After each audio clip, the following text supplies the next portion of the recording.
Apple released HomeKit back in 2014 together with iOS 8 update. It's a framework that allows you to control smart home devices using the Home app or just by asking Siri. It allows you to connect things like smart lights, locks, thermostats, speakers, TVs, and many others, with the number of devices and categories growing with each month. In today's video, I would like to give you a quick introduction to HomeKit and show you how you can automate your own home. To get started with HomeKit, you're going to need an iPhone or iPad and of course a HomeKit compatible device. Most of the HomeKit accessories are based on Bluetooth or Wi-Fi, but some of them like IKEA Thread-Free or Philips Hue are based on a technology called Zigbee. And for these devices, you're going to need a Zigbee compatible bridge that both IKEA and Philips sell. And this bridge is going to act as a middleman that's going to connect all of the devices to your phone. If you want to be able to control all of your devices even when you're not home and also automate all of them, you're going to need something called a Home Hub.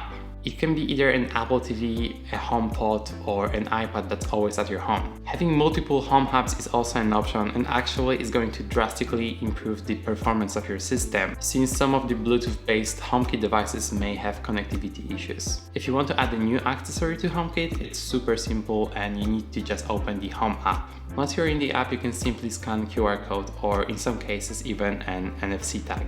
Some devices don't offer a pairing code at all, like Sonos speakers. In that case, there is a special setting for that in the Home app. A great feature of HomeKit are scenes that enable you to control multiple devices at once. It's perfect for things like morning or bedtime routine when you have to change state of multiple devices at once. And creating a new scene is as simple as adding a new device to your HomeKit setup. You have to simply select all of the devices that you want to include in this scene and then just choose what you want them to do. For example, for a good night scene, I selected almost all of the devices I have in my HomeKit setup. This way I'm able to switch off all the lights in my apartment and turn off music playback. I also added the good night scene to a HomeKit enabled button, which allows me to control all of my devices without touching my phone or an Apple Watch. I find it to be the perfect solution in cases where you don't really want to have your phone around. Besides controlling everything on demand, you can also set automations, which in my opinion is one of the best features of HomeKit. Automations let you control your home based on people's location, a time of day,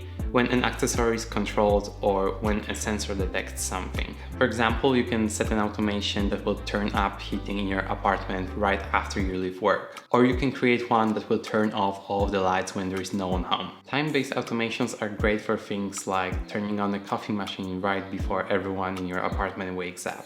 But the best way to get the most out of automations is to get a HomeKit enabled sensors, like for example motion sensors. I have two of them in my apartment and both of them are responsible for turning on the lights when someone enters a room. Also, if you want to configure more advanced automations, Apple also allows you to do it inside of the Shortcuts app. And these automations can be condition based so that you can go crazy and set anything you want. There's a lot of things that HomeKit enables you to do. If you want to get into home automation and you have Apple devices, this is the perfect place to start that doesn't require you to have that much of technical knowledge. But on the other hand, if you want to go more advanced, you can always play with things like HomeBridge that enables you to connect any device that's not HomeKit compatible by default. Otherwise, if you don't want to write a single line of code, there are plenty of devices to choose from.